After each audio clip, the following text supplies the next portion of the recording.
All right, I wanted to take a minute and record this video for you. I feel like we ended up not really having enough time to talk about this assignment, and it is pretty confusing.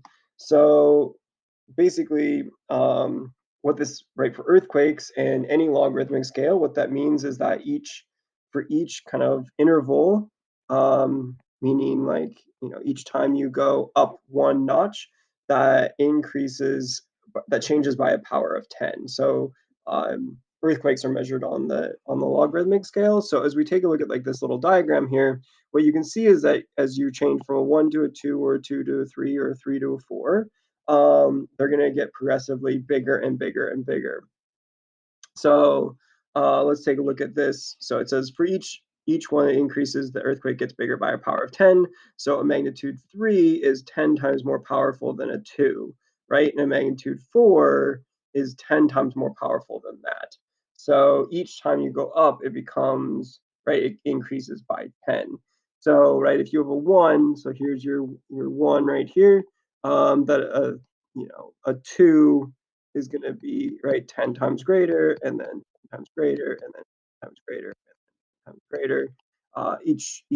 Each interval is, or each time you go up one, it's going to become 10 times more. So like if you go up two spots, maybe you go from like a three, like what are we at here? A four to a five, so if you go from a four to a five, you know, meaning, right, a 5 would be 10 times more powerful than a 5 would be 10 times more powerful than a 4. However, if you were to go from a 4 to a 6, right, that's going to be,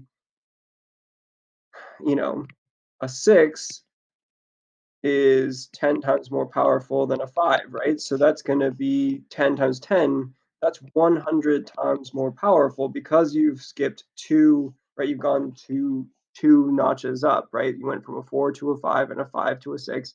Each one of those, right, is times 10. So that would be um, times one, right? A 6 is actually 100 times more powerful than a 4. Or, right, if I went all the way to a 7, so that means, right, a 4 to a 7, or, right, a 7 is times 10 times 10 times 10. So that would be 1,000 times more, right? A 7 is 1,000 times more powerful than a 4.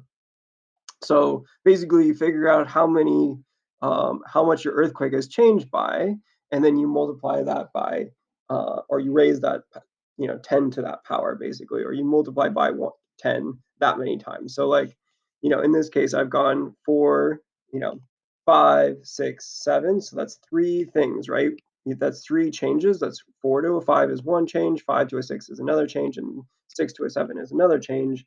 So that's three changes, right? And so each time that I go, I move up one, that's times 10. So that's why it's like 10 times 10 times 10. So each one of those you multiply by 10. If I was to go to an 8, that's times 10 again. And so that would be, right, 10 times 10 times 10 times 10, which would be, so a 4 to an 8 would be, right, an 8 is 10,000 times greater because, right? Because I've increased by 10 four times, so each time multiplying by 10. So like how much stronger is a 7 than a 6, right? That's only a difference of 1. So you're only going from a 6 to a 7. That's only one change. That's only a difference of 1. So that would be times 10, you know. So then so now we're talking about how much bigger is an 8 than a 7? Well, okay, an 8 is only one greater than 7, so that would be, times 10. A 6 is different by the factor of by 2, right? Like you go 6, 7, 7, 8. So that's going to be multiplying by 10, 10, 10 to 10. So, right, that would be, of course, a difference of 100, right? So an 8 is 100 times greater than a 6. Or for, right, a 4 to an 8 is actually what we did right here, right? A 4 to an 8 is times 10 times 10 times 10 times 10. So that would be 1,000, right? So times 10 makes it a 5, times 10 makes it a 6, times 10 makes it a 7, times 10 makes it an 8, so 10 times 10 times 10 times 10. So On a logarithmic scale, like an earthquake magnitude and electromagnetic spectrum, right? Because they're both on the logarithmic scale. How does the size of the factors change as the numbers increase? So what this is getting at is that as the numbers increase, the size of the factors gets more condensed, right? Or the numbers get closer together. So basically, the numbers get more squished together.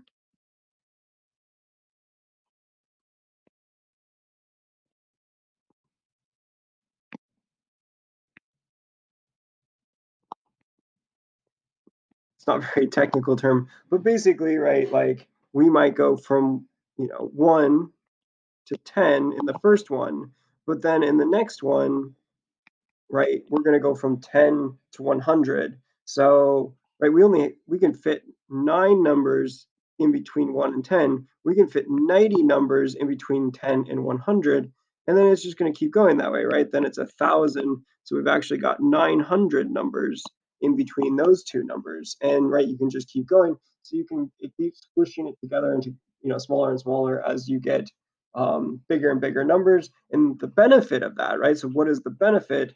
Is that you can, um, right, you can fit really big and really little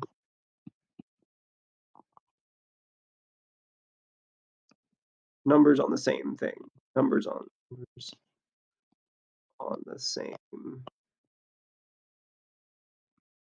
right? So you can have, you know, 10 billion and you can have 0.000001 and they can go on the same scale because of how it spreads everything out.